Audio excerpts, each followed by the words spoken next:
el Gulag, que eran los campos de concentración que había creado Stalin para todos los disidentes del régimen. Aquellos que se animaron a discrepar en algo, incluso científicos, profesionales, las madres que veían que sus hijos estaban siendo sometidos a la conscripción obligatoria del ejército porque estaba en guerra, porque Stalin se metió con todo el mundo, invadió Polonia, y bueno, estaba en guerra con los nazis, por ejemplo, tuvieron un grave problema ahí en Sebastopol, y luego también siguieron persiguiendo muchísimo a la población, porque ahí no hay libertad de prensa, tenés que respetar el régimen.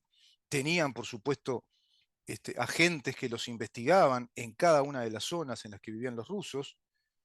Y toda la gente que se quejó ante esa falta de libertad, el empobrecimiento que iban teniendo, a través de aquel plan de la industrialización nacional, que es con Stalin, que forzosamente se instala la confiscación de bienes ante ese proyecto de la industria nacional rusa, es decir, es a partir de Stalin que por decreto de Stalin, convertido luego en una ya norma programática, como dice el Frente, le llaman así las normas programáticas, una ley, bueno, se confiscó la propiedad privada. Se terminó con la propiedad privada en la Rusia soviética y en toda la Unión Soviética. Es decir, se pasó a lo que ellos llamaron el socialismo real, que era el capitalismo de Estado, que en definitiva es el capitalismo del gobierno, porque el Estado es una abstracción. El Estado en ese momento, cuando está el Partido Comunista como partido único, se funden el Estado con el Partido Comunista. Estado y Partido Comunista es lo mismo. Cuando hablamos de China, de las empresas chinas, de China, estamos hablando en verdad del Partido Comunista chino, que está fundido, impenetrado con el Estado, del cual es no solo gobierno, es el diseñador, es el decisor único en todos los territorios de ese gobierno, en todos los aspectos y confines, y fundamentalmente en el económico, en sus industrias, en sus empresas, en su economía, en la administración de sus finanzas, en las relaciones comerciales. Entonces es el dueño, es el propietario del Estado. Una vez dijo muy inteligentemente Wilson Ferrer Aldunate, no hay ningún partido político ni ninguna otra institución en el mundo que tenga tantos inmuebles y propiedad como el Partido Comunista. Qué gran verdad que dijo Wilson ahí en el balcón de la Casa de los Lamas. Qué gran verdad. El partido que tiene más inmuebles en el mundo, el que es propietario, el propietario más grande del mundo es el Partido Comunista, incluso más que el Vaticano, que tiene cantidad, más. Así que, ¿te estoy aburriendo? ¿Estás ahí todavía?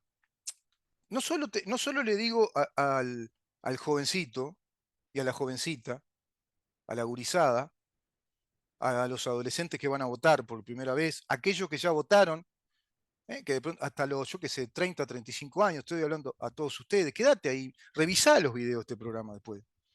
Mirá en dónde estamos, mirá de lo que estamos hablando. No te cierres en un prejuicio y este es fascista, este es un anticomunista. Observá lo que te estoy hablando, escuchá y mirá con atención de qué se trata esto, porque se te terminan todos tus derechos, hasta incluso los que ustedes creen que el comunismo defiende, que los colocó como bandera, como columna revolucionaria a través de esa bandera multicolor LGBTQ, porque tenemos que sumar todo. Lo aprendieron de Gramsci, porque estamos en el gulag de la razón democrática, de la razón de la buena convivencia, de la racionalidad humana, de la razón de la libertad, de la razón de Estado, ni que hablar, y de los principios democráticos que están en la Constitución y que protegen nuestra vida, que protegen nuestras personas, nuestra capacidad de desarrollarnos, como por ejemplo el artículo 7. Los habitantes de la República tienen derecho a ser protegidos en el goce de la vida, es decir, en el goce de su vida, honor, libertad, seguridad, trabajo y propiedad. Esto no lo vas a tener en un gobierno comunista. Te van a decir dónde tenés que trabajar, de qué manera, bajo qué condiciones. Ahí se terminó incluso toda esta fanfarria y este acting histórico, un gran acting histórico del sindicalismo que representa a los trabajadores, como lo es la Federación Sindical Comunista del PIT-CNT, prebendada por los culpables entreguistas desde el gobierno de Julio María Sanguinetti a la fecha, con los consejos de salarios, las negociaciones colectivas, cogobernando con el gobierno de turno y con la Cámara Empresarial los destinos económicos, financieros, sociales, laborales del país. ¿Te estoy aburriendo?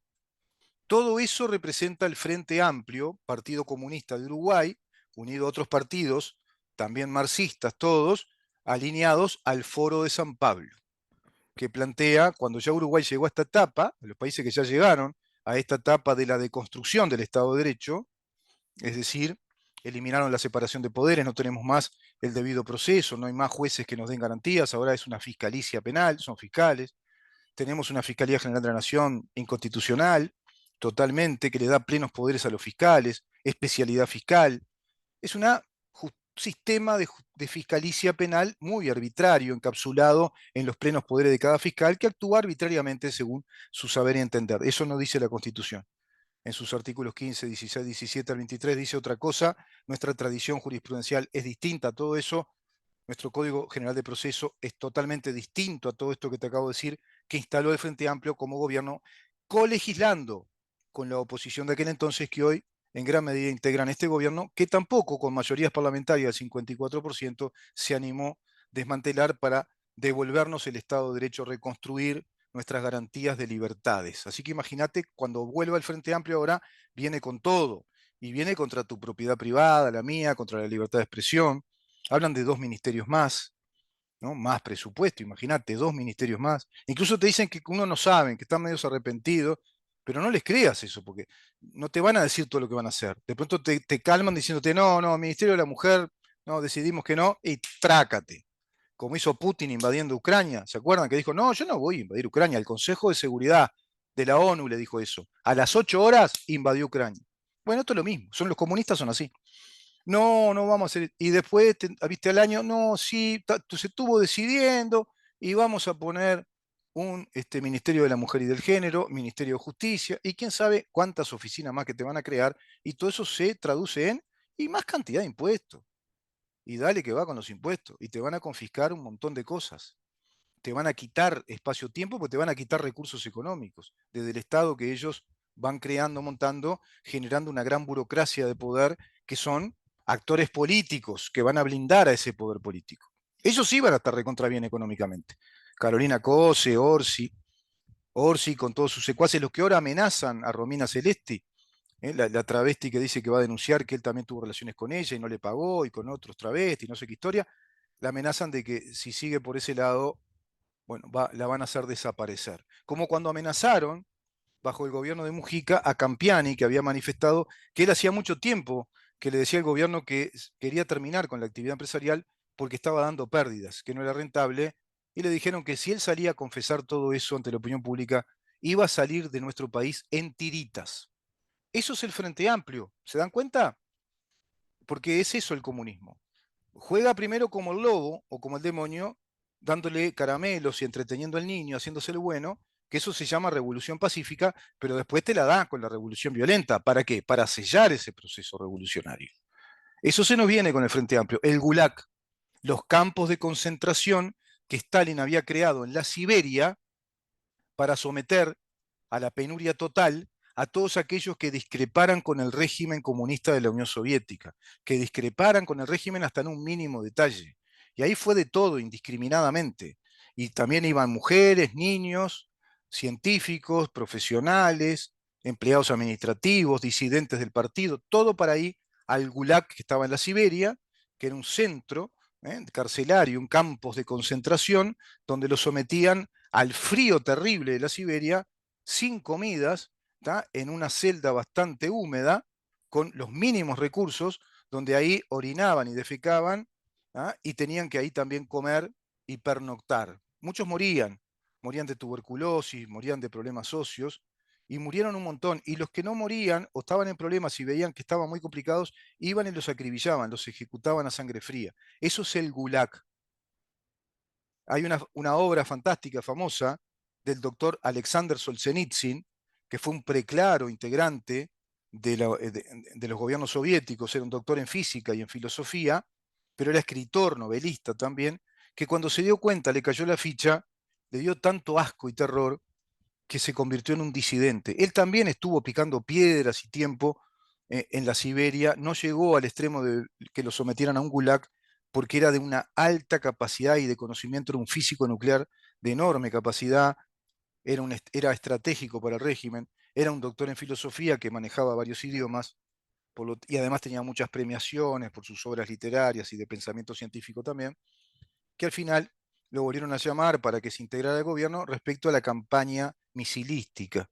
Y él ahí decide, por un salvoconducto, con la oportunidad de viajar a Europa, ya haciendo amistad con agentes de investigación de la inteligencia militar británica, que integraba el papá de un gran escritor que leí, digamos que informándome de todo esto, se llamó Martin Amis, un gran escritor inglés, periodista de investigación, que murió acá en Uruguay, vivía en Uruguay, murió en Punta del Este hace unos años, y que habló, bueno, de toda la trayectoria de Alexander Solzhenitsyn, a quien le debemos prácticamente todo el conocimiento de lo que ha sido el terror comunista de la Unión Soviética y esos campos del Gulag en 3 tomos que se llaman Archipiélago Gulag. Archipiélago Gulag de Alexander Solzhenitsyn. Eso mismo se aplica en Cuba, en los campos de concentración, de los que no sabemos nada. Eso mismo se aplica en Venezuela también, que tiene su campo de concentración. No recuerdo ahora exactamente el nombre. Lo menciona el ingeniero y experto en políticas públicas de seguridad, Alejandro Esclusa, que tiene 4 libros sobre el Foro de San Pablo, advirtiendo el terror del Foro de San Pablo. ¿Te aburro? ¿Ya te fuiste? Vamos a una pausa y vamos a entrar entonces en 2 libros. Primero, uno de una excelente escritora, periodista de investigación, Eche Temelkuran, ¿Cómo perder un país? ¿Cómo perder un país?